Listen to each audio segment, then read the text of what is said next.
on the 28th of September 2022. I can see we have councillors Allison, Anderson, Barker, Bradley, Brogan and Brown.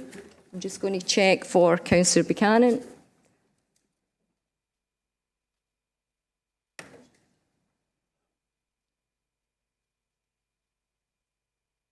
We don't have Councillor Buchanan. I see we have Councillor Matthew Buchanan. I'll check for Councillor Kalikis.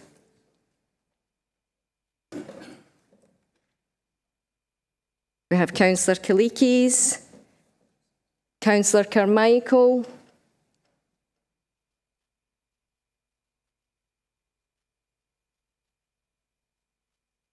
yep, we have Councillor Carmichael. We have Councillor Chalmers, Councillor Clark, Councillor Convery, Councillor Cooper. I'll just check to see if we've got Councillor Corbett.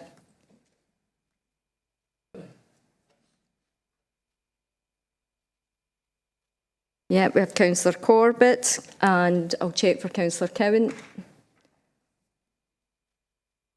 Yeah, we have Councillor Cowan, and I'll just check for Councillor Cowan. We have Councillor Cowie, we have Councillor Devlin, Councillor Dewar. I'll check to see if we've got Councillor Donnelly. Oh, yeah, she's at the front there. We have Councillor Fagan, Faulkner, Ferguson. I'll check for Councillor Ferguson Miller.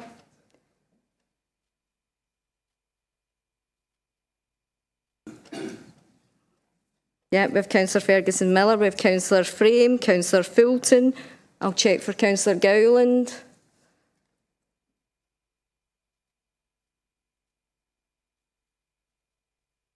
Yeah, we have Councillor Gowland, we have Councillor Gray, Councillor Hamilton, Councillor Handybode.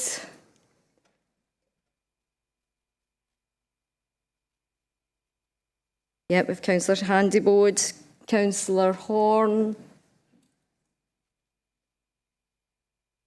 We have Councillor Horn, we have Councillor Horsham. I'll just check for Councillor Hose.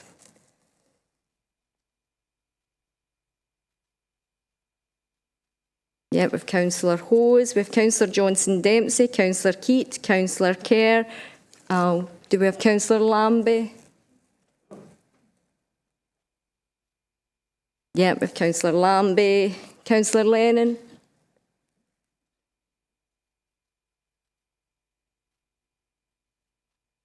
We don't seem to have Councillor Lennon. I have apologies from Councillor Lockhart. We have Councillor Logan, Councillor Loudon, Councillor Hugh MacDonald, Councillor Marsh. I'll just check if we've got Councillor McAdams. Thank you. We have apologies. We have Councillor McCallan, Councillor McClymont, Councillor McCreary, Councillor Leslie MacDonald, Councillor McDougall, Councillor McGeever, Councillor McLachlan, Councillor Nelson, Councillor Nugent, Councillor Ray. I'll just check for Councillor Razak. Oh, he's in the, yeah, he's online. Councillor Robb. Yeah, we have Councillor Robb. We have apologies from Councillor Ross. We have Councillor Salamati, Councillor Scott. I'll just check for Councillor Shearer.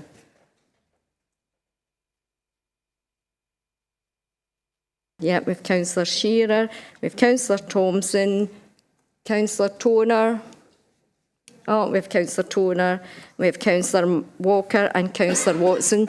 There are a number of officers also present, and I'll hand you back to the Provost for today's business. Thank you.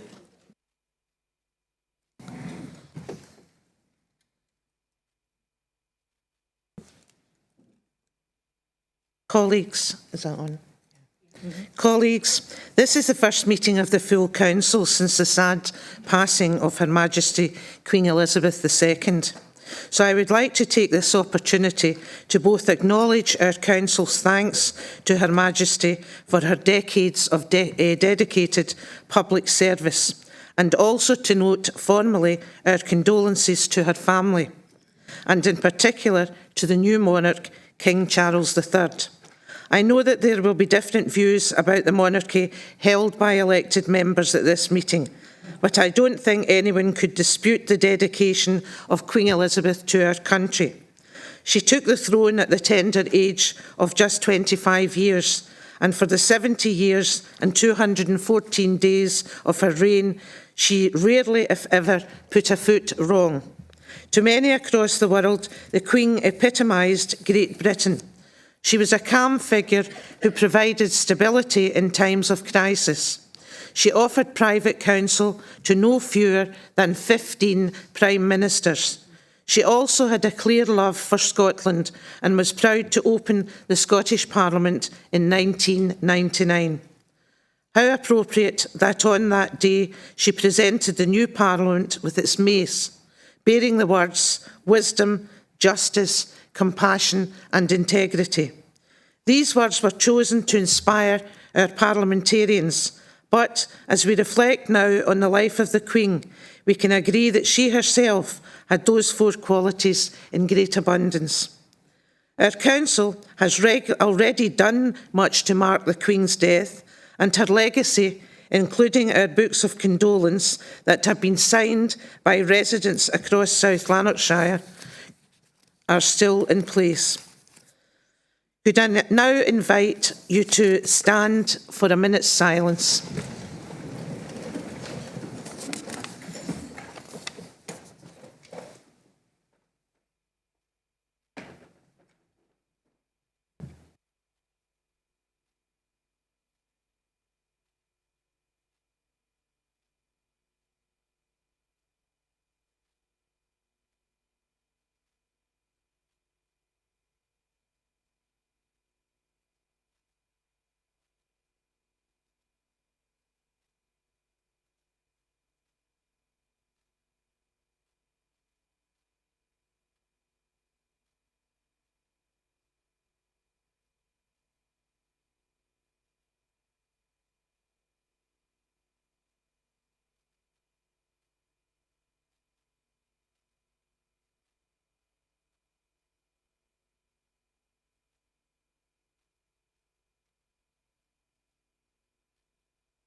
I'm now going to invite each group leader to say a few words in tribute to Her Majesty, and could invite the Leader of the Council, Joe Fagan. Thank you, Provost. Throughout her 70-year reign, the Queen has been a constant presence in the life of the country and the Commonwealth. Most of us have never known another monarch until now. Countless people will feel her absence, but also gratitude for the time she gave. Throughout her reign, the Queen made a number of visits to South Lanarkshire. I think it's important to remember that these visits were almost always caused to celebrate what had been achieved in South Lanarkshire and by our people. It was royal recognition for our communities.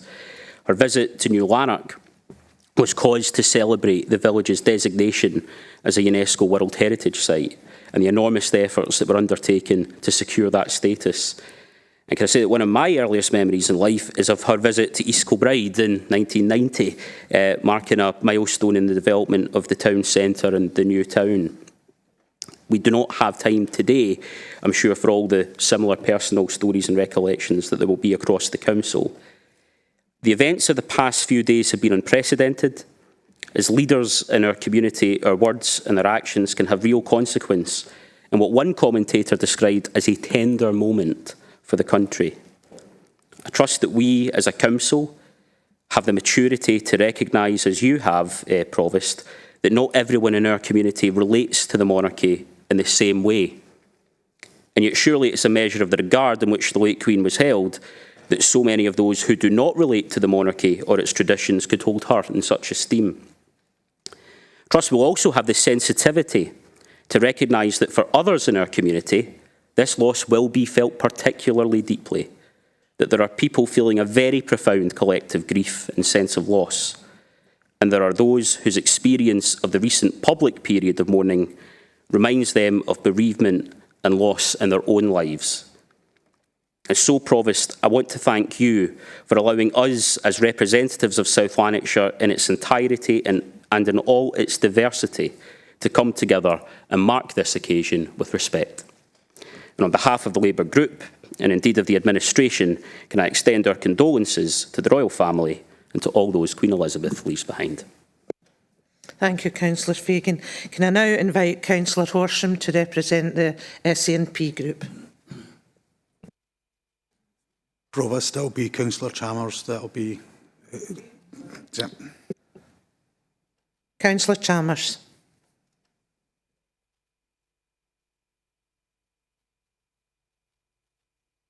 Condolences to His Majesty King Charles, his brothers and sister, and the wider royal family. The loss of a mum, granny and great-granny is devastating, and our thoughts are with the family. I hope they find some time to grieve in private following the period of public mourning. Her Majesty Queen Elizabeth II dedicated her whole life to public service with more than 70 years as head of state. She visited South Lanarkshire many times during this time, taking an interest in the work of many local organisations as well as our institutions. Many of our residents will mourn her loss. She has been a constant in the life of our nation for as long as many of us can remember. May she rest in peace. Thank you, Provost. Thank you, Councillor Chalmers. Could I now invite Councillor Alec Allison, leader of the Conservative group?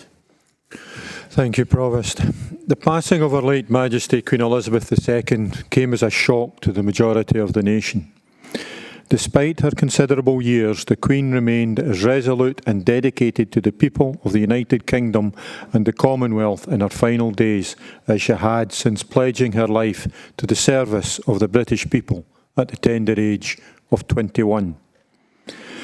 When Her Majesty ascended to the throne in 1952, she not only faced the hardship of the death of her father, King George VI, but also of becoming the sovereign of a nation still healing from the scars of the Second World War.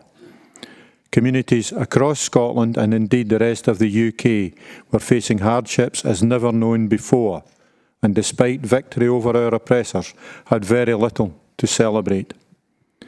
The Queen's coronation in 1953 finally gave people a shining moment in our history that would lift us from the doldrums of post-war depression and was the first step on the road to recovery that would lead to the modern, diverse United Kingdom we live in today.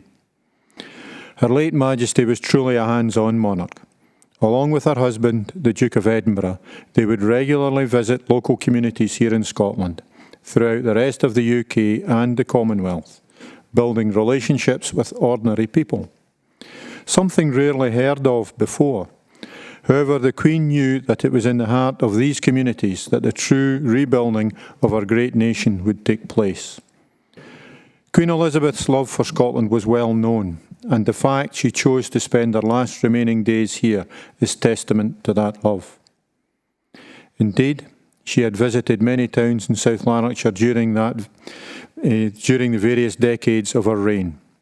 Already been mentioned, such as Hamilton, Larkhall, East Kilbride, Bellshill and the royal boroughs of Rutherglen and Lanark. Such visits gave the local people memories that I am sure they will carry with them to this day, and a sense of pride that the reigning monarch had visited the towns where they lived. Her late Majesty's 70 years of service, devotion and leadership are unmatched in modern times. It is safe to say her sovereignty was the one constant we had come to know throughout our entire lives. In fact, the majority of us present today in this very chamber would not have been born when she came to the throne. She has served not only as our monarch, but as a shining example of decorum, unity and morality, not only in times of hardship and sorrow, but in times of celebration. With the passing of Queen Elizabeth II, we face unprecedented times. Our one constant in life has changed forever, and it may feel unsettling for many of us for now. However, Her Majesty and her legacy will live on not only through King Charles III, her son, but through us. Through people who dedicate themselves to bettering their communities, supporting those in need, and coming together not only in times of tragedy, but in celebration. I'd like to take this opportunity to give our sincerest condolences to His Majesty the King and the royal family, and once again to thank Her late Majesty for fulfilling her promise of lifelong service and devotion to our nation and its people. With the love and support of the British people, we have no doubt His Majesty will fulfil his role as successor to the greatest monarch this country has ever known. Would it be possible to ask the Provost to write to His Majesty in those terms expressing those sentiments? And to finish off, God save the King. Thank you, Councillor Allison. Yes, I'm happy to send a letter on behalf of the Council and the support that's been shown today. Could I now invite Councillor Robert Brown, Leader of the Liberal Democrats, to speak? Thank you very much, Provost. I want to support the motion of condolence on behalf of the Council on the death of the Queen. And unlike others, I'm possibly one of the few in this chamber, much older than Joe, obviously, who can remember the death of King George VI in February 1952. Indeed, it's one of my earliest memories. I was 4 years old, and my mother brought me home from nursery school at lunchtime. In those days, nursery was a half-day matter. She switched on the wireless, and I stress the word wireless, for which there was no sound until the news came on at 1 o'clock. BBC broadcasts other than the news must have been suspended, I think, following the death of the King. For today, it's sufficient, after the national and international coverage of the lead-up to the Queen's state funeral, to thank Queen Elizabeth for her lifetime of service, not just to the country alone, but to the many voluntary organisations which she supported, of which she was the patron. A number of the other speakers have made the point that she visited not just various parts of the country, but many parts of South Lanarkshire, including, as Alec Alexson has mentioned, the Royal Borough of Rutherglen. One of the organisations of which she was patron was the Scout Movement, which provided 96 volunteers to assist in the arrangements in London, including Graham Hamilton from the 113 Scout Group in Burnside. I wanted to note also the Queen's last legacy. It's curious that the Queen's death in Scotland, the lying estate in Edinburgh and in London, and the funeral shone a spotlight like no other on our country, and is probably going to lead to a considerable tourist boost in consequence of that as well. In addition, perhaps it also witnessed a sense of national unity, which we don't always have, and which transcends our sometimes bitter political and constitutional strife. I'd like, if I may, to read part of a poem written by Alexander McCall Smith on the death of the Queen, entitled A Day in September. And it really echoes the point about the changing face of the world, if you like. Our picture of the world we inhabit is made up of the daily and the familiar, of places that form the background of our ordinary lives always present. Like certain people we assume will not really have to leave us, and then suddenly are no longer there. And we notice their loss as if the lights had been suddenly dimmed, or a clock that was ticking has fallen silent, its hands stopping at an arbitrary and unremarkable time, a moment when most of us were doing nothing special before we were told that something we knew must happen has happened. Provost, Liberal Democrats join in this motion of tribute and condolence to the Queen. Can we also send, as others have done, our best wishes to King Charles, who with his many fine qualities and achievements will make a very worthy successor. God save the King. Thank you, Councillor Brown. Could I invite Councillor Robb from the Green Party if you wish to say a few words? Thank you.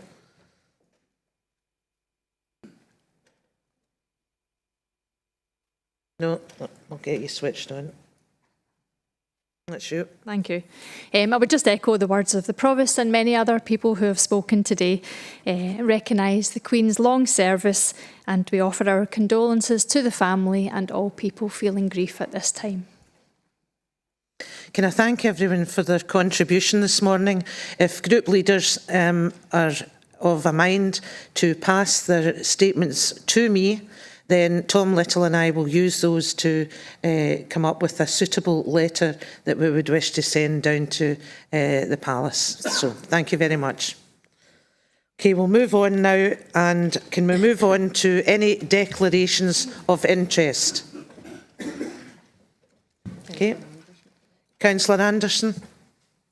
Thanks, Provost. I just want some guidance here regarding item 8. The motion investing South Lanarkshire money for positive change. This is in regards to the pension fund, which I am a member of, and other folk in here will be a member of it. Do we need to declare an interest in this issue? Thank you.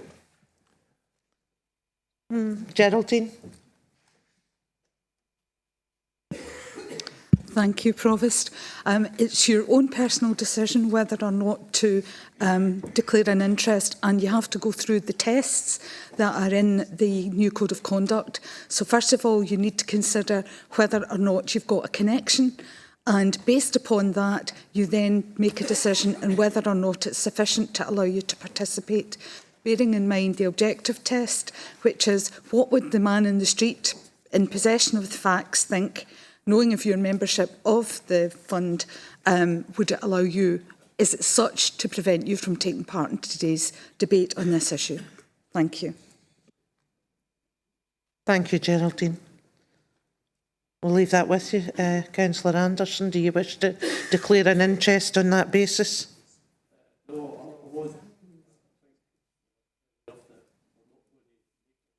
Of it, so the man in the street probably won't think that we're doing anything wrong, so I won't declare an interest. Thank you, Councillor Anderson. Okay, can we move to the minutes of the previous meeting? Can we agree those? Thank you. Councillor Clark. Thank you, Provost. You'll be aware at the last full council meeting that Councillor McAdams of the Labour Group and SNP Group Leader Councillor John Ross asked that a final copy of the partnership agreement between Labour, the Lib Dems and the Leader of the Independent Group, supported by the Tories, be supplied to all councillors. The public are currently in the dark about the nature of the coalition administration and what other policies Labour are going to drop due to Lib Dem, Independent or even Tory pressure.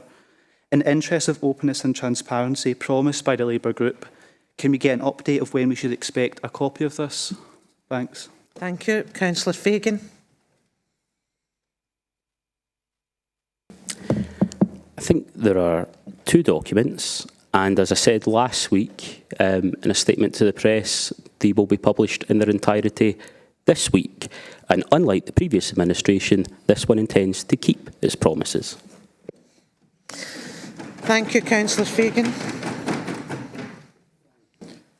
Okay, moving on to item 4, recommendation referred by the Executive Committee Annual Investment Report. This is a recommendation from the Executive Committee held on the 21st of September to approve the Annual Investment Report for 2021-2022. Can we approve this report? Are there any questions? Councillor Watson. Thanks, Chair. Given the mishandling of the economy by the Tories in recent days, will that investment report be revisited? Thanks. Councillor, Paul Manning. That's it. Need for that. Future job. Okay. Right. Thanks for the question, Councillor Watson.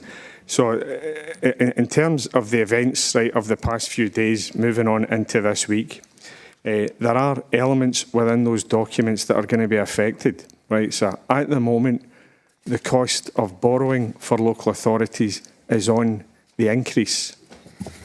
Right. So that is going to impact on some of what's contained within those documents moving forward.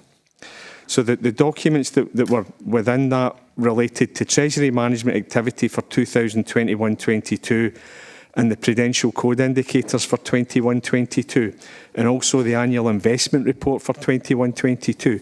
So the majority of what's contained in there is rearward looking. Right, so it's about what's happened and it's about a report being brought to the Council on what's happened. But in terms of our Treasury management documents moving forward, we'll obviously need to incorporate what's happened and what continues to happen into those as we bring further documents to committee and then on to Council.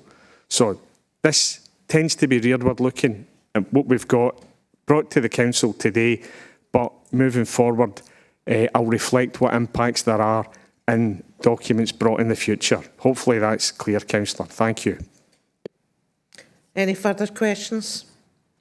Thank you. We've agreed the report, so if we can move on now to Item 5, notice of motion, flagpoles at council headquarters. A notice of motion has been received in terms of Standing Order number 20 on the 24th of August 22. Could I invite Councillor McCreary to speak to his notice of motion?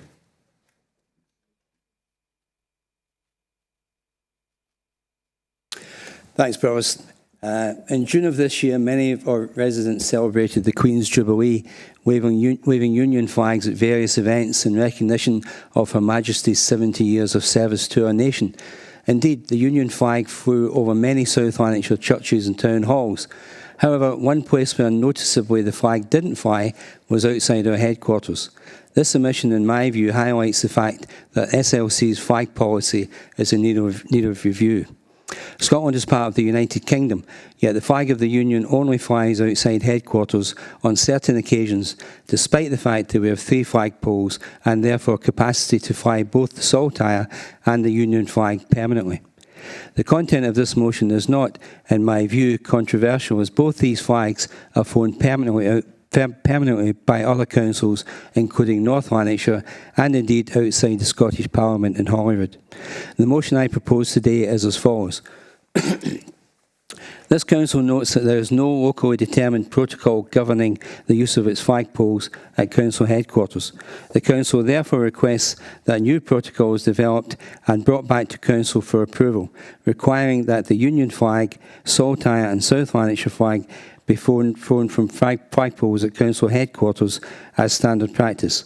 The council understands that deviation from this standard practice may be permitted for reasons such as commemorations, causes and other events, such as those set out in the Scottish Government flag flying guidance, and those should be detailed within the South Lanarkshire Council protocol.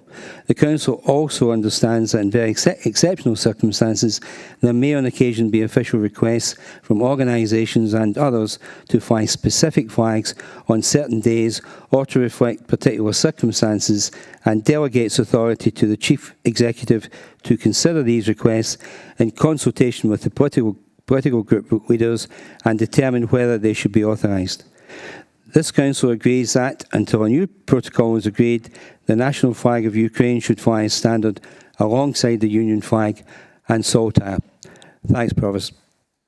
Thank you. Can I confirm that Councillor Ray is seconding the motion? That's correct, Provost. Thank you, Councillor Ray. I'm glad to second the motion. South Lanarkshire Council are the local democratic voice of our communities, and it is important that our actions and our public face are seen to be inclusive, not least at a time when issues of identity and constitutional status provide regular causes for division. The symbolism that we attach to flags and the emotions that they can generate are clear. They evoke passions and are attributed meanings that can bring people together but can also divide. For this reason, and it is important that we provide clarity regarding which flags are flown under what conditions. Without this, it is all too easy for inadvertent offence or annoyance to be caused by the flags or combination of flags that are flown at a given time.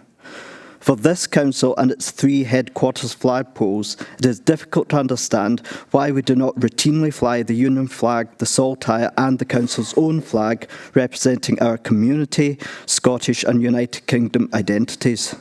This motion gives us the opportunity to establish a protocol that acknowledges both the current arrangement of the state, South Lanarkshire sitting within Scotland and the UK, and the identities that attach to these and that are evoked by their flags. By doing so, the Council can acknowledge these significant identities equally and with due regard to all, giving emphasis to the unifying rather than the divisional potential of flags. We can also represent the Council itself with the South Lanarkshire flag, or alternatively fly the flags representing other groups and causes as considered appropriate at any given time. By adopting a flag flying protocol, the Council can set out a clear and reasonable position and reduce the risk of controversy and offence that can come through ad hoc decisions. This motion will allow that protocol to be developed, and I urge members to support it.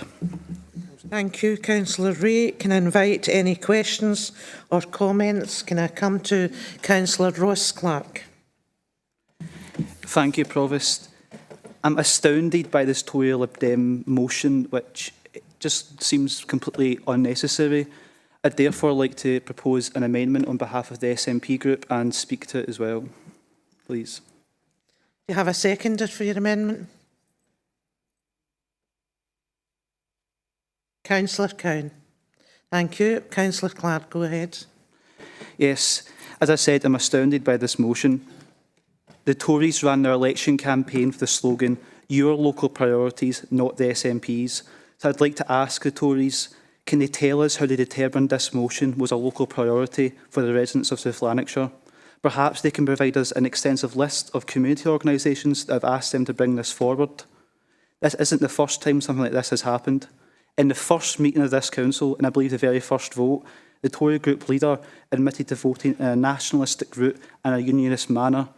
It shows something that many of us already knew, that you can't trust the Tories. Instead of trying to help people during a cost of living crisis designed by their own party, they have brought forward a motion on flags. It seems like Tory priorities rather than those of our communities. The Tories and Lib Dems have not demonstrated what is wrong with the current system or why this is needed. As stated in the amendment, as you'll see in a moment, the current guidance allows us to reflect the diversity of our communities and our equalities policy. I think Councillor McCreary mentioned something about the Jubilee. What was stopping him from trying to inquire about that and putting in a request that we fly a flag? Nothing stopped us. In the past, we've been able to fly, in special occasions for Care Day and so on. The SNP has put forward a sensible amendment that does not waste officers and the council's time, which could be better spent on helping our communities. I'm disappointed that this motion has been seconded by a party in administration. I hope Labour have the guts to stand up to their coalition partners and vote for the amendment. Thank you. Councillor Clark, I'm not entirely clear on what your amendment is. What is it you're putting forward? We have to take a vote on this, so I'd like a concise statement of what you propose the amendment to be. Councillor Horsham.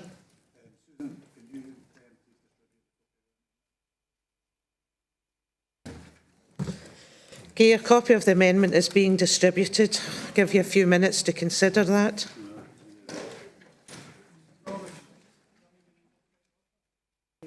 Point of order. Councillor Watson, point of order. Just probably looking for some clarity maybe from the Chief Executive. I've always been understanding that although there's been no local protocol, the Council have followed the protocol set out by the Scottish Government for the flying of flags. And yet we're told here there's no protocol by the motion, because in previous councils issues have been raised about raising specific flags, and we've been told that we follow the guidelines of the Scottish Government. Chief Executive. Thank you, Provost. And just for clarity, the current arrangements in the Council is that the Council follows the guidelines that the Scottish Government produces. They're actually produced for their own buildings, but a decision of Council previously was that we would follow those guidelines. It's a matter for this Council to determine how and what is contained within its own protocol. It doesn't require to follow the Scottish Government's guidelines. That has been there as a guide in the past. Hopefully that's clarified. Thank you. Councillor Clark, would you like to read out your amendment, and we will move to a vote? Yes, thanks, Provost. Council notes there's no locally determined protocol governing use of its flagpoles at Council headquarters. Council notes that the current national guidance allows us to reflect the diversity of our communities and our equalities policies. However, Council also notes that broadly following the national guidance has not prevented local decision-making over the last 5 years, e.g. flying the Ukrainian flag, national flag and marking Care Day. The Council understands that deviation from this may be permitted for reasons such as commemorations, causes and other events that are not currently set out in the Scottish Government flag flying guidance. The Council therefore delegates authority to the Chief Executive to consider official requests from organisations, councillors and others to fly specific flags on certain days in consultation with political group leaders and determine whether they should be authorised. Thank you. There's a few requests to speak. So first of all, I'll come to Councillor Cowan. Thank you, Provost. I just wanted to, I just wanted to confirm that I second Councillor Clark's motion, and I just wanted to make the point again that we already broadly follow the Scottish Government protocol. I don't see anything wrong with the status quo. I think this is a waste of council time, especially at this time, this cost of living crisis, when people are more worried about how they're going to feed their kids and how they're going to heat their homes. I think that's what we should be working towards, and I really just think this is a complete waste of council's time. South Lanarkshire Council residents, I'm sure, don't even know what flags are flown outside the building, and this is just making something of nothing. So, thank you, Provost. Thank you. Can I move to Councillor Allison? Thanks, Provost. It was just to clear up something the councillor proposing the motion said. We did request that the Union Jack be flown outside this building and were told it could not be done at that time due to the protocols in place. Therefore, that is why this motion has come forward, so that we can make decisions that are relevant, so that we can show, in the case of the death of the Queen, our condolences, if you like, on that occasion, which was not possible at the time. So factually incorrect. Thank you. Thank you, Councillor Allison. Could I come to Councillor Fagan? Yeah, thanks, Provost. Flags are clearly emotive symbols to some people in our community. I have to confess I'm not one of them. But I can see the importance in ensuring that the symbols the council uses reflect South Lanarkshire's different identities. And I actually think when you take some of the nonsense out of the debate that we've just heard, the motion as drafted actually takes quite a level and considered approach to the issue of a protocol. And becoming leader, I did learn that there was no specific protocol here in the way that a number of other councils have their own protocols. And so I do think there's merit in looking at our own policy. I think the motion allows us to mirror the Scottish Government guidance, which includes things like the Rainbow Flag and World AIDS Day, while also recognising that this is not a Scottish Government building. This is the municipal headquarters of a council, and it makes perfect sense that the council should deviate from the Scottish Government's guidance where we locally believe that to be appropriate. And I actually think there's a consensus about that, having read the amendment. For example, I see no reason why we should stick to a policy which strictly actually requires us to fly 2 saltires, and potentially to the detriment of the council flag or the union flag or any other flag that may have significance to the community. And I have to say, I have, in the time that I've been leading the council, had approaches. There were approaches around the time of the Jubilee about the Union flag. But I think more importantly, I had approaches from people asking during Pride Month why we weren't doing more to fly the rainbow flag. We only do that on very specific occasions. So tasking officials to consider protocols from elsewhere and develop a proposal for members' consideration seems to be the best and most sensitive way to address the issue.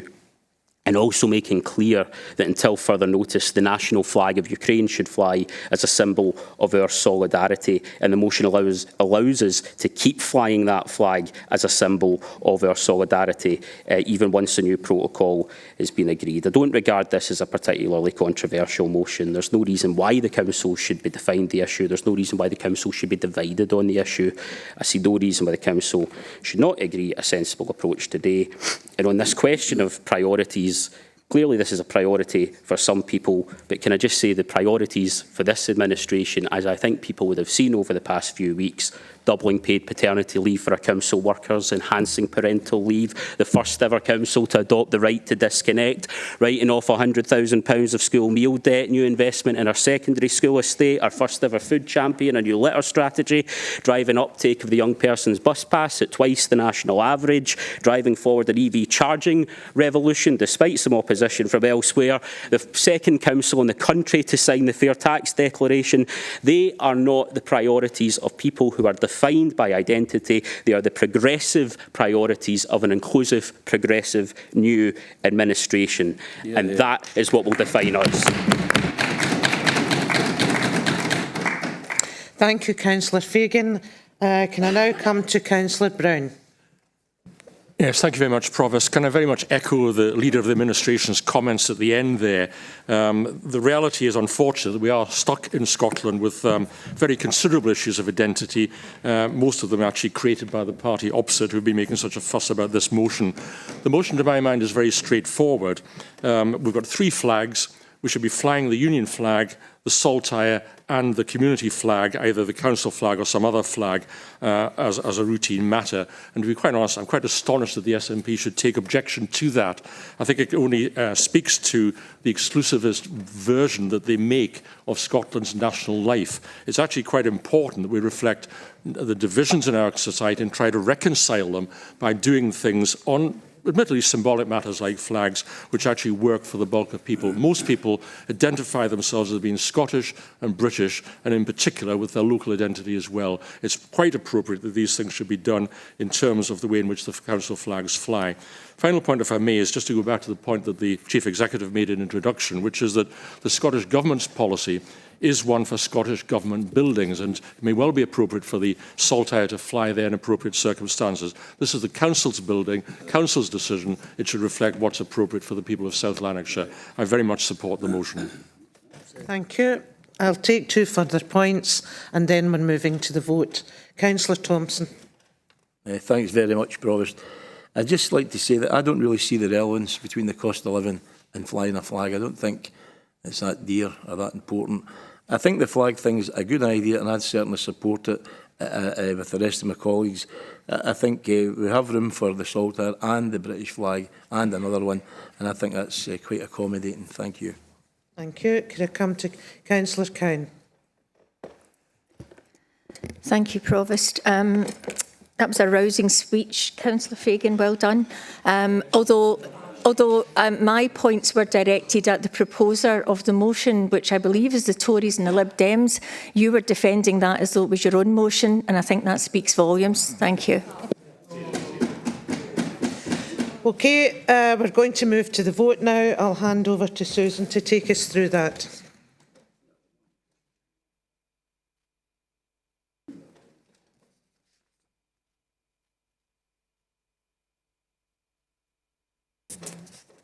Sorry, could somebody activate my mic? Thanks.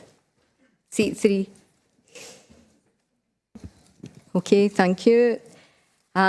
Before you have a motion proposed by Councillor McCreary and seconded by Councillor Ray, and that's as per page 17 of your pack. An amendment has been put forward, proposed by Councillor Clark and seconded by Councillor Cowan, and that is as per tabled, and that has also been emailed to those who are participating remotely. I'm just about to launch the vote, so can you please press the relevant button?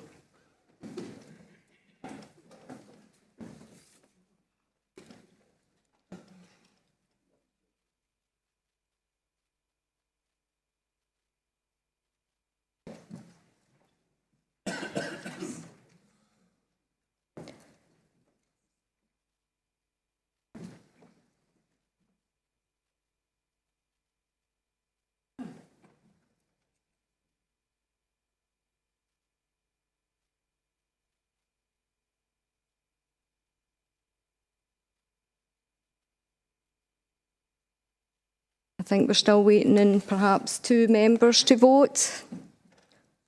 Still waiting on 1 member. Okay. I'm going to close the vote. That's all members have voted.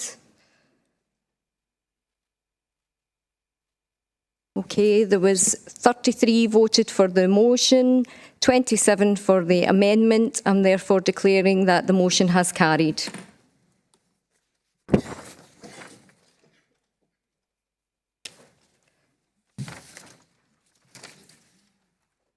Okay, I'll now move forward to item 6 on the agenda, notice of motion, menstruation support, page 19. A notice of motion has been received in terms of standing order number 20 on the 12th of September 2022. I will invite Councillor Marsh to speak to her notice of motion.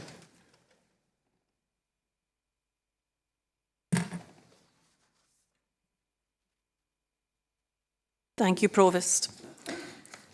Menstruation, periods, anti-flow in the club. The stigma and squeamishness surrounding what is a natural but sometimes difficult to manage monthly occurrence for those that bleed is something that a lot of workplaces still struggle to deal with. Menstruation, typically occurring for around 40 years of life, can, especially for those suffering endometriosis, PCOS, or when perimenopausal, can come with excessive bleeding, physical pain and significant mental health impacts. For some, it is sadly something to be dreaded, as they not only struggle with these symptoms, but also how to continue with work or attend school through this time. Often starting when those that bleed are very young, the often used rhetoric of menstruation not being an illness or not a reason to avoid physical activity, often trotted during teenage years, can result in a feeling that those that bleed should struggle on when rest during what can be a difficult time would be more appropriate.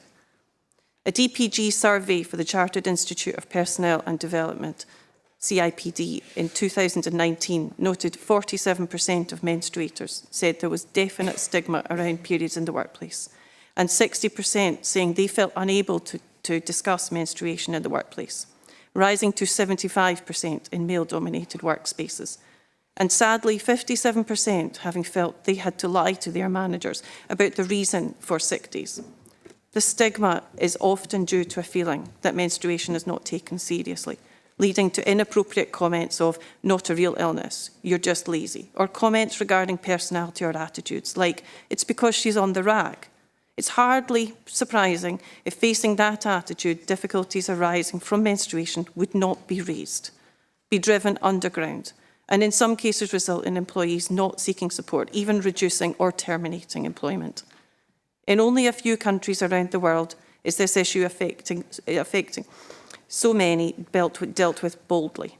Spain, some local administrations already offer menstruation leave, and this year the Spanish Parliament has brought forward a bill to enshrine up to 3 days of menstruation leave per month into law. Other countries, including Japan, South Korea, Indonesia and Zambia, also offer support. But only by looking directly at this, shining a light upon the taboo, can we seek to understand and overcome this issue. Under the last administration, South Lanarkshire Council has been pioneering in recognising that a policy of support is offered to those suffering through menopause.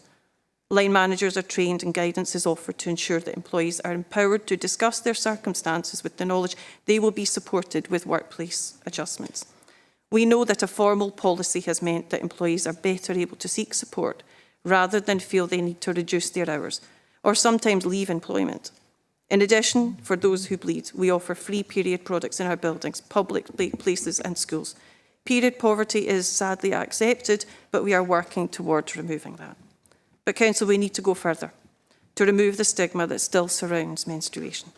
A Council policy specific to menstruation and extending to our school pupils as well as employees to work alongside our menopause policy would offer those that bleed true equality without the indignity of working through due to financial, educational, cultural or other career pressures.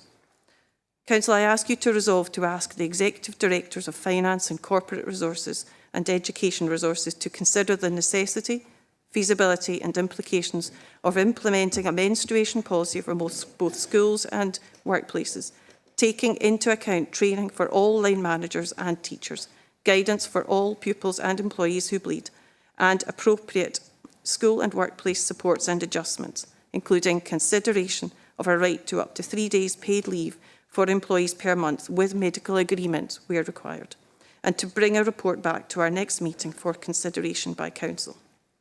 Bleeding should not be a disadvantage, and we can ensure our valued workforce and young people feel respected and supported.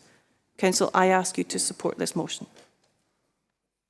Thank you. Can I check that Councillor Donnelly is seconding the motion? Do you wish to speak? Thank you.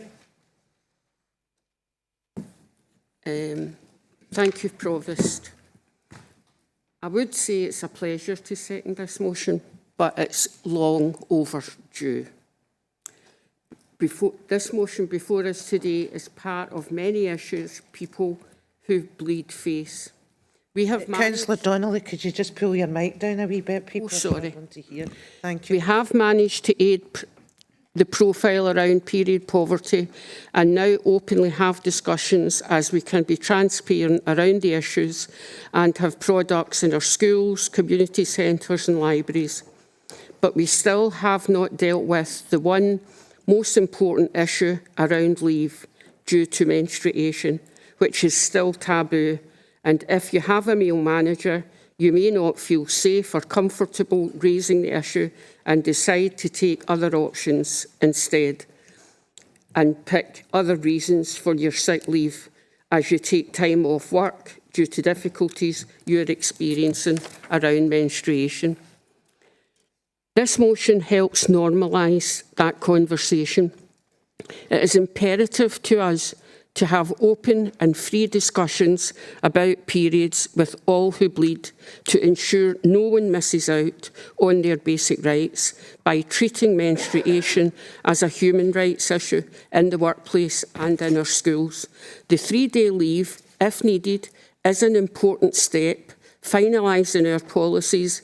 We have the menopause and recently agreed the miscarriage policy, and finally now the motion, if this is passed today, the menstruation policy.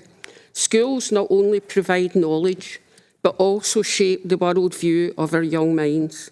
It is the institute that lays the foundation of our society, and that can only be made stronger if we include everyone in that conversation right from the start, so that we can change the culture of shame, bullying and harassment surrounding periods in the workplace and in our schools. Let's debunk the myth forever. I second this motion, Provost. Thank you. Thank you, Councillor Donnelly. Can we agree the motion? Sorry, Councillor Allison wishes to. Yeah, sorry, just a quick one. I mean, I fully appreciate and understand the sentiments in the motion and would be supporting it. Could I just ask to make it more clear that they also look for the financial implications? It does say implications, but to specifically ask for the financial implications of this policy when the report comes back to Council. Thank you. Councillor Marsh, are you happy with that? Slight adjustment. Thank you, Provost. I think the financial implications absolutely can be part of this going forward. Having said that, I think the reality of this motion is that we know that people are already away from their work. So this motion seeks to offer those that bleed a sustainable solution and empowers them to seek support rather than have to lie about sick days and ultimately impact their school and career lives. Thanks. Paul Manning, I wondered if you would be able to bring forward some financial information, perhaps at this committee or at the finance or executive committees, just to give us the full impact of this if the motion is passed today. Thanks, Provost. My own reading of the motion was that it was asking for all implications to be brought back to elected members. So included within that would be financial implications. Thanks, Provost. Thanks, Paul. Councillor Fagan. Yeah, I'll be very brief because there's a number of points I could make, but I actually thought the the motion itself is very carefully worded, and I appreciate the way in which Councillor Mars and Councillor Donnelly brought it forward. I think there are noble intentions with a clear Equalities Directive behind it. It aligns with the ambitions we set out in Connect to be a fair and progressive employer. I think it's implicit, actually, in any of these proposals that we take a look at the financial implications and considerations. And I think, as I say, the motion has been very carefully worded. I don't think anyone here is sitting thinking we have all the answers and know how this would be implemented. We are tasking our officials with, doing a deep dive into the issue and coming back with recommendations. I think that is the correct way to approach it, and we'd be happy to support the motion. Councillor Thompson. Thanks very much, Provost.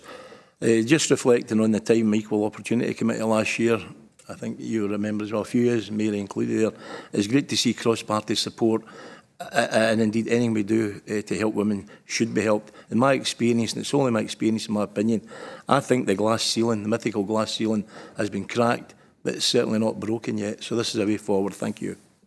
Thank you, Councillor Thompson. I'm going to come to Councillor Kalikis, and then after that we will have a 5-minute break. Councillor Kalikis. That's what I was going to just jog your memory about, Provost. I'm quite well on it, thank you. I don't need my memory jogged on that one. So can we now adjourn for a 5-minute break? Can I ask if you agree the motion? Agreed. Thank you. 5 minutes.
I don't think I've got any volume, have I?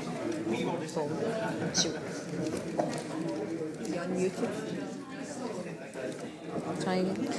Okay, ladies and gentlemen, we'll resume the meeting now, and we're moving on to item 7 on the agenda.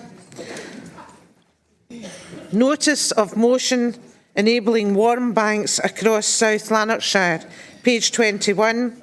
A notice of motion has been received in terms of Standing Order number 20 on the 12th of September 2022.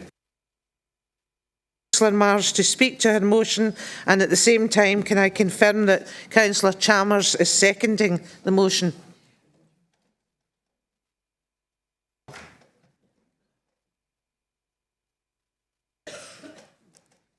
Councillor Mars is seconding the motion. I don't see. Sorry, Councillor Chalmers. Sorry, Councillor Chalmers. I don't see Councillor Chalmers coming in to speak at this moment. Yeah, I think she's here, so I good. Yeah, so I just confirmed that I'll be seconding the motion, Provost. Thank you. Councillor Mars. Thank you. Council, following months of energy price rises and the associated cost of living crisis as other prices have soared, we all look towards the colder winter months with apprehension for our more vulnerable constituents. Whilst the eventually agreed price cap by the UK Government can only be welcomed, sadly, following so many price hikes and a skew in support towards those better off, there is growing concern highlighted by bodies including the Joseph Rowntree Foundation and the End Poverty Coalition, amongst others, that our most vulnerable will face the brunt of this winter's challenge. Furthermore, we cannot be blind to the effect of high fuel prices on businesses at a time when support is limited and the detail on the policy sparse. Business support available may not be enough for many, and whilst catastrophic for the business itself, has massive ramifications for employees and their families. They may lose much needed jobs and their income, which is already not enough to pay their bills. I'm sad to say the support proposed can only be described as a sticking plaster on a gaping wound, and paying back the bill on the backs of working people against a backdrop of eye-watering profits for energy companies and bills still double what they were last year means healing doesn't look likely to be quick. A choice of whether to heat, eat or frankly do neither will be a reality for many in the colder months. We know that the cost of living crisis we find ourselves is multifactorial and at least in part global. However, it has been so long anticipated, it would be fair to say it was predictable. Even in February of this year, this Council, under the last administration, agreed monies as part of our budget to ensure £425,000 were set aside for community-led activities, specifically our halls, so often the hearts of our communities. Also, the Financial Wellbeing Support Fund, Scottish Government funds which targets financial cash payments to those most in crisis need. Council, I know the fundamental levers to mitigate this issue lie with the UK Government, but I'm also aware that councils, as ever, will be at the cliff face, dealing day to day with desperate people in desperate situations seeking help. It is to that end I ask Council to support plans to make available, in conjunction with our community engagement officers, leisure and third sector partners who rose to the challenge of supporting people through the pandemic and are best placed to know what is most needed for distinct communities, warm, safe, public spaces across South Lanarkshire, making best use of the funds previously noted and other funds available to ensure people are able to seek warmth, a warm drink or food, and advice and support. Without being prescriptive, I know that what is called warm banks will and should be named and look different in different locations, bespoke to local need. This motion asks that communities are supported to support themselves through another difficult period, and our resources and assets are made available to keep people safe and well when they most need it. Council, I ask you to support this motion. Thank you. Can I invite any questions? I'll come to Councillor Chalmers first, since she has seconded the motion. Thank you, Provost. I take no pleasure in seconding this motion today, but I think we will all recognise the unprecedented nature of the social and economic crisis we are living through. When we were working on investment proposals earlier this year, We anticipated a difficult winter for our residents, but we did not foresee the scale and depth of the crisis we are facing now. The Council, our communities and community planning partners developed strong working relationships through the COVID pandemic, supporting individuals and families with food, social and wellbeing support. We worked together to share resources, support each other and find solutions to local challenges. We must step up again to support our residents this winter. While the levers to mitigate these issues lie with the UK Government, councils and communities are left to deal with the harsh realities on a day-to-day basis. Some of our community and third sector organisations are already meeting and working together to plan winter support. We must work with them in a constructive and helpful way, removing barriers where possible, and help source funding to support local organisations, churches and community halls to provide a warm welcome with food, social support and advice. Working with communities through the Community Planning Partnership, we can explore use of public buildings to enhance this local provision. I welcome Martin Lewis, the Consumer Right Broadcaster initiative to fund the Chartered Institute of Library and Information Professionals to create best practice guidance to help councils, libraries, universities and local organisations set up what we're describing here as warm banks, recognising that's not the terminology we may want to use.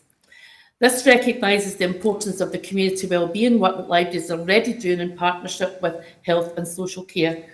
This is a multifaceted crisis which needs this council to offer partnership, commitment, care and solidarity to our communities. So I would urge all councillors to support this motion. Thank you, Provost. Thank you, Councillor Chalmers. Councillor Fagan. Thank you, Provost. I want to recognise the spirit in which this motion has been brought forward and the severity of the challenges that our communities could face this winter. And it's in a similar spirit that I want to make these remarks. The Council has been considering the case for warm banks and how the Council, alongside partners on the ground, could develop a network of warm places. Earlier this month, I met with church and community groups at East Kilbride, along with Councillor Robb, actually, and an official from our community empowerment team to understand the aspirations of the community there and how the Council could assist. And there are 3 points I took from that meeting, which I think are relevant to the consideration of this motion and which reinforce some of the Council's own earlier corporate thinking about the issue. Firstly, the language of warm banks was felt to attract a stigma, or potential stigma. Secondly, there was a concern about how to address how to assess the potential level of demand for warm banks as a solution to the winter heating crisis, and that building on existing practices and activities was likely to be a more compelling approach, albeit we had to look at how we scale that up. And thirdly, there was a strong sense that solutions should be place-based, which I think Councillor Chalmers spoke about, and developed from the ground up, making best use of existing community capacity. And I don't think the proposer or the seconder would really disagree at all with that feedback, and I understand similar feedback has come from other parts of South Lanarkshire. However, I do believe we could use that feedback constructively today to refine the motion before us and help us reach an agreement across the Council. And as I say, it's in that earlier spirit that I would like to propose an amendment, seconded by Councillor Brown, that would do 3 things. Firstly, commit the Council to developing a warm welcome initiative using language that's stigma-free and inclusive. Secondly, take forward an initiative with partners and communities on the ground, recognising that there are distinct community identities and capacities, and seeking to build a network of venues, options and support.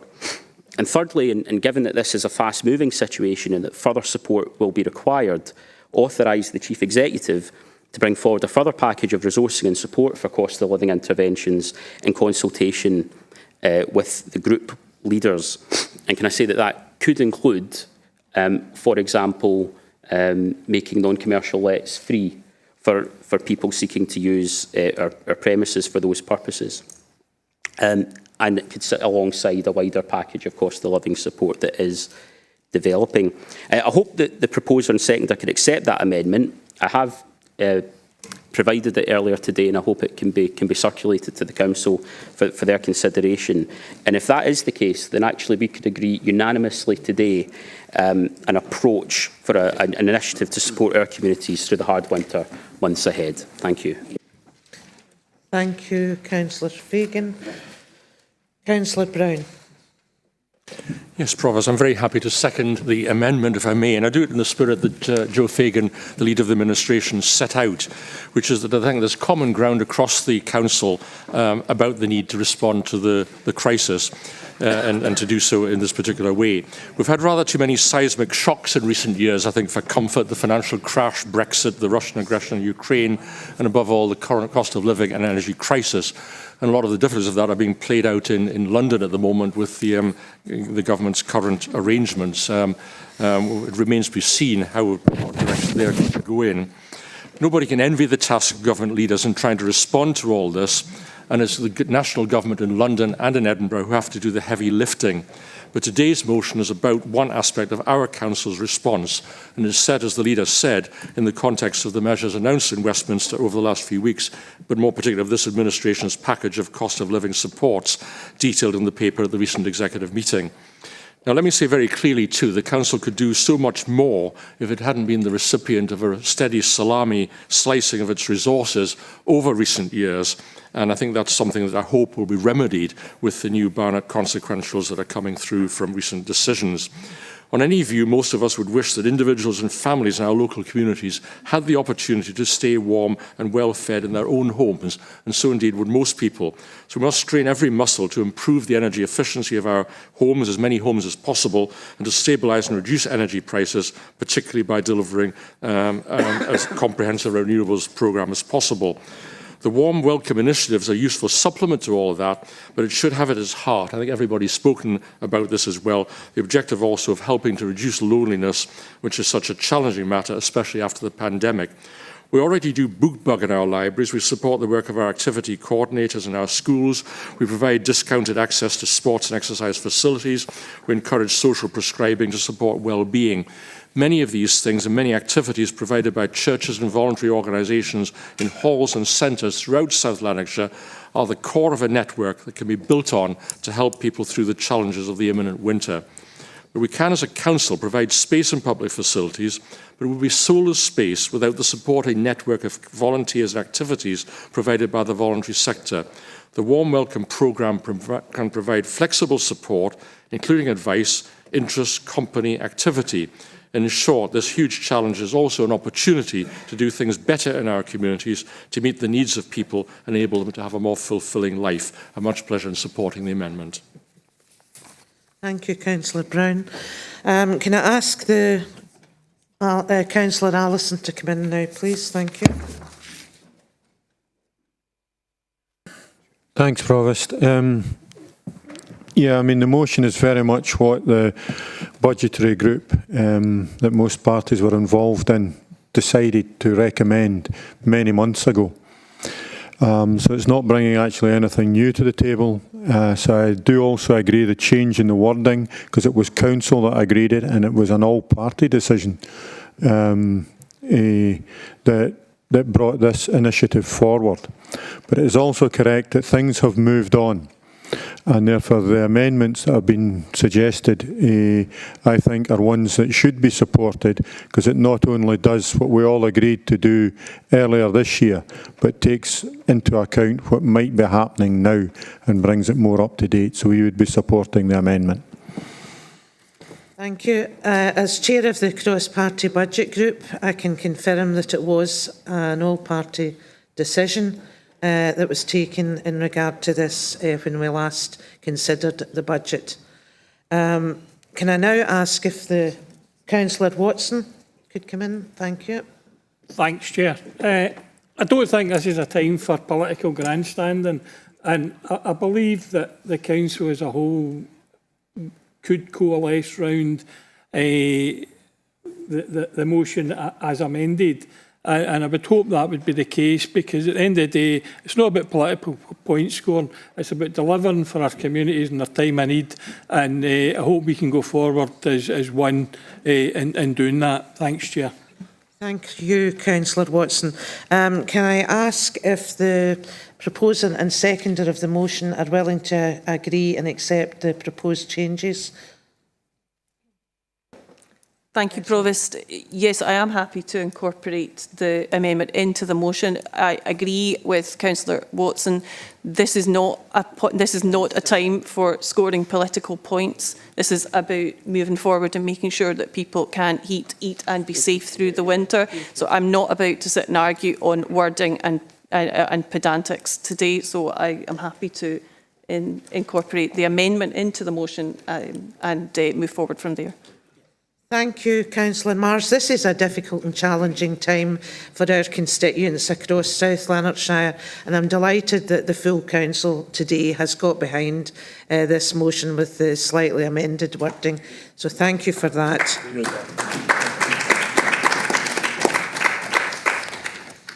Okay, can I now move on to item 8 on the agenda? Can I ask you to ensure that your microphone is largely speaking in line with your lips when you're speaking? Because if it's too far up or too far down, it's rather difficult to hear you at times. So I couldn't think of a better way to say that. I felt mouth was... but if you can try to align it with your vocal parts, that would be fantastic. Thank you. Item 8 on the agenda is Notice of Motion Investing South Lanarkshire Money for Positive Change, page 23 and 24.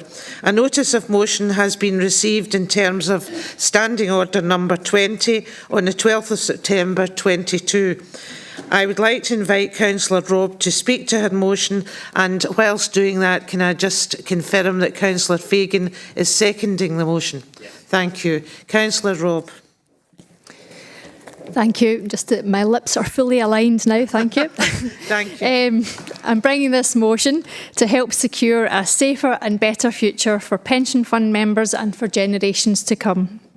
I'm grateful to Councillor Fagan's backing for the motion and recognise the previous efforts from all parties to note the climate emergency. The opportunity with this motion now for all members is to turn words into action, to turn investments that are fueling the climate crisis into ones which will help fund the net zero projects we need, while securing returns for pension fund members and South Lanarkshire citizens alike. We don't need more warnings on the climate crisis. It's here. We can see it ever closer to home with drought, floods and extreme weather. We don't need more warnings from economists. Several years ago, the previous Governor of the Bank of England, Mark Carney, warned that as we move towards a net zero future, fossil fuels are increasingly seen as risky investments and assets that will be stranded. And he was right. 2017 to 20, Strathclyde Pension Fund lost £46 million due to the fossil fuel fall in stock prices.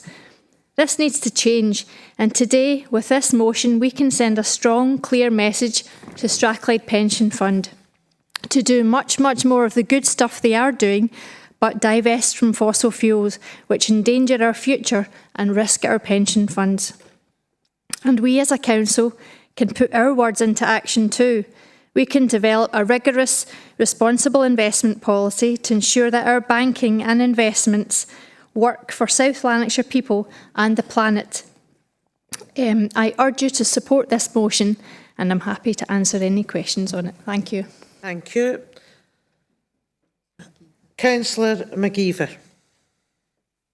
Thanks, Provost. I'm just wondering if the seconder of the motion wants to speak before me. That's very kind of you, Councillor Fagan.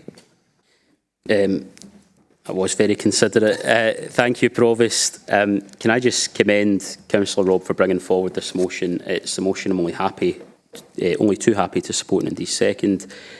Members of the Council served in the previous term may recall the difficulties and the challenges that appeared to be thrown up by efforts to secure more ethical investment from Strathclyde Pension Fund. All of us understand that the fund has a fiduciary duty to invest wisely and achieve the best outcome for the workers whose pensions depend on their prudent decision making.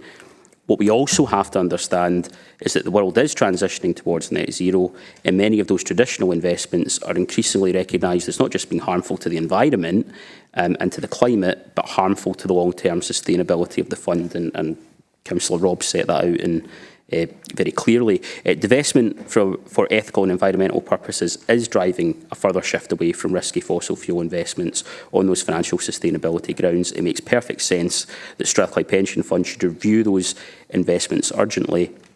There is an opportunity to better align the fund's ambitions with those of a responsible investment policy, and could I suggest even our own climate community wealth building ambitions, and that's an opportunity that we also have to grasp as a council and embrace ourselves. The case for change in the next steps are set out quite clearly in the text of the motion, quite comprehensively.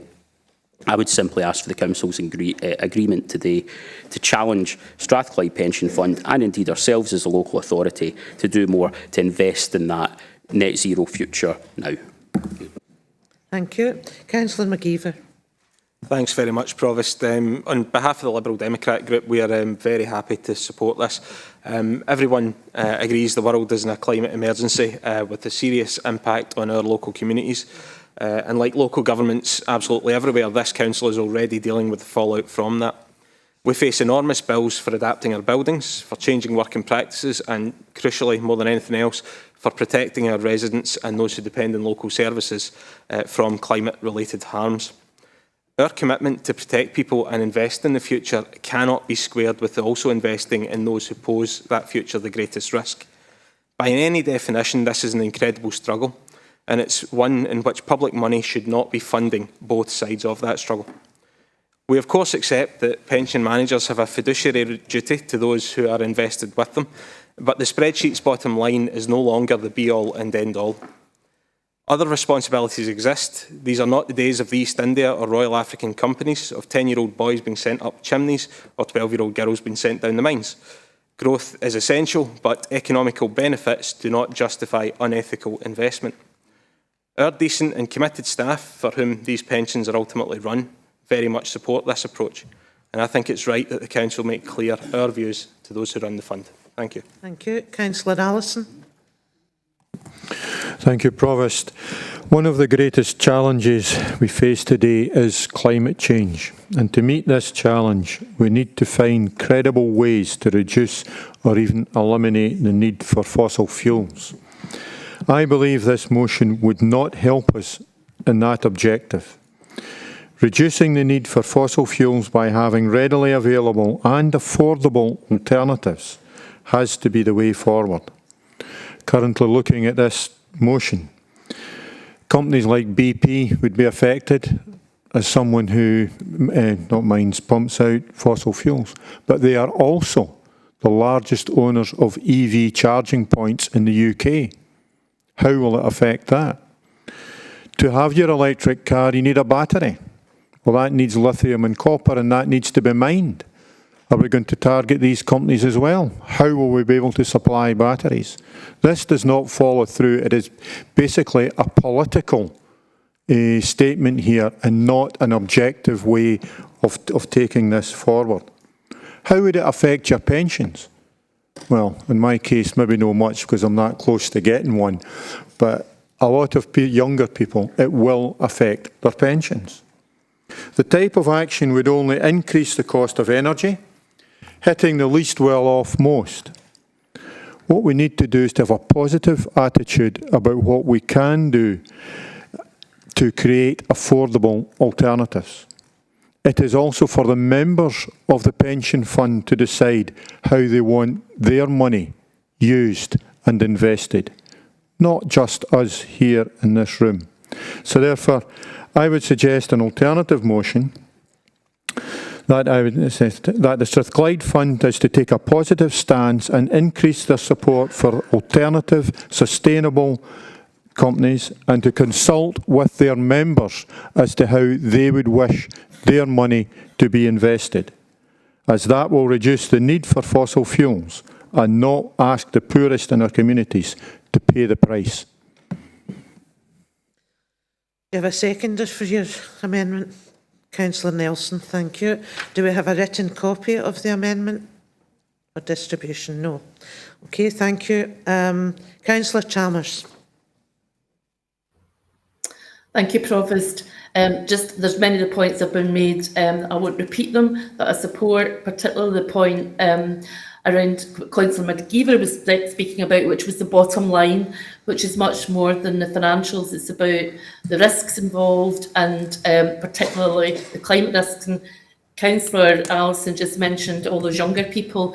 If you had attended, I think we were all invited to a meeting yesterday, a short meeting with Unison and representatives from Glasgow and Edinburgh and other organisations, and we heard there the arguments for supporting this motion and putting pressure on Strathclyde Pension Fund to ensure that we move with some pace in this.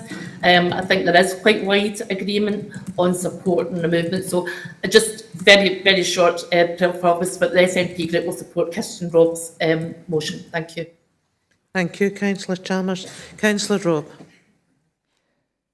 Just to come back on a few points from Councillor Alison there, it doesn't exclude investment in any company that is doing the right thing. BP say they're doing lots of things, but it's a very tiny proportion of their profits. They're still planning to extract a lot of fossil fuels. And what the pension fund can do, the committee and the elected members have the power to determine a mandate which just asks pension fund managers to exclude the fossil fuels, not to exclude some of the good stuff that these companies are doing, but to exclude the highly damaging activity and to ensure a good future for young people. And talking about the financial return, your pensions will be safe. Non-fossil fuel stocks over the longer term do better or equal to fossil fuel stocks. So the financial argument is blown out of the water there. And you'll see the motion also covers Councillor Alison's point about trade union in consultation with members. I was very pleased that Unison supported this motion and took part in drafting it, because those members, I quite rightly agree with Councillor Alison, should have a say, but to date Strathclyde Pension Fund have refused to involve their members in deciding what their funds are, their deferred wages are invested in. And this motion calls for, in consultation with trade unions, to have a meaningful consultation with fund members so that they are consulted properly. Thank you. Councillor Richard Nelson. Thank you, Chair. Just going back to what Councillor Robb was saying, and it's good to hear that Unison did take a forefront foot on this, but not all our employees or members of this pension fund will be a member of a trade union, or all trade unions will have been involved in this discussion. Hence why we are asking that part of our motion that we put forward is to ask the whole people who pay into the pension fund what their thoughts are, not the thoughts of us in here who are making rash decisions on other people's pensions, but give the members the opportunity to tell us what they want, not what we want. And just going back to and what Kirsten Robb was saying about your pension is completely safe, I think that's a bold, remarkable statement to make, and I think that could be open for a legal challenge at some point if your pension goes down the Swanee. Councillor Ross Clark. Thank you, Provost. And not that he doesn't raise any good points, but Councillor Alison says this may not affect his pension as much because he's so close to receiving his. Well, as the youngest member of the Chamber, I'm more worried about the planet being able to survive long enough so that I can even draw a pension. Thank you, Councillor Clark. I'm going to move to a vote on this now. The motion as proposed by Councillor Robb and seconded by Councillor Fagan, and the amendment as proposed by Councillor Allison and seconded by Councillor Nelson. Susan will take you through that.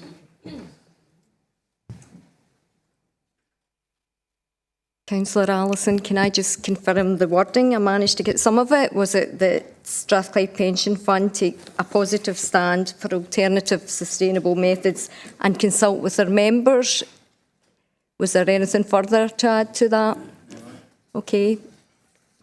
Okay, that's fine. We're just about to launch the vote if everyone's clear on what the motion is and what the amendment is. So I'll start the vote now.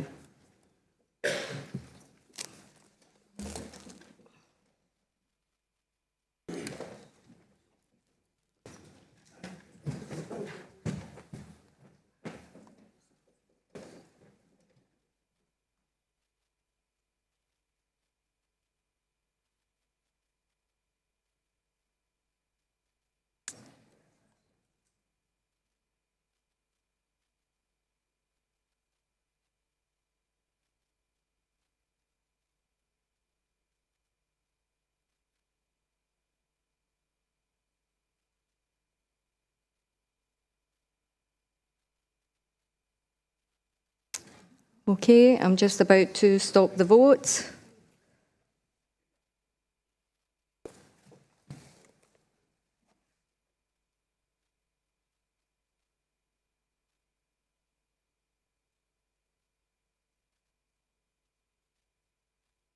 Okay. Seems to be an extra number in that, so it seems odd.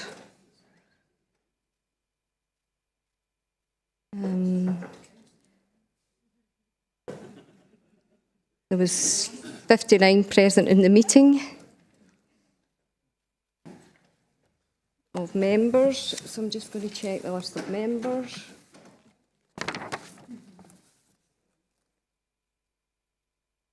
Gosh.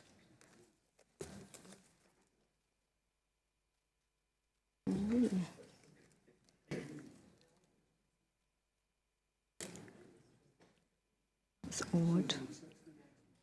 There was 60. There was 50. Is Councillor Lennon joined? Sorry, I wasn't aware that Councillor Lennon had joined. Sorry, I knew that the last vote there was 59. Sorry, there was 54 for the motion and 6 for the amendment. Therefore, the motion is declared carried. Thank you. I don't have any other urgent business. Can I thank officers and colleagues, both online and in the chamber, for your attendance today. Thank you. Thank you,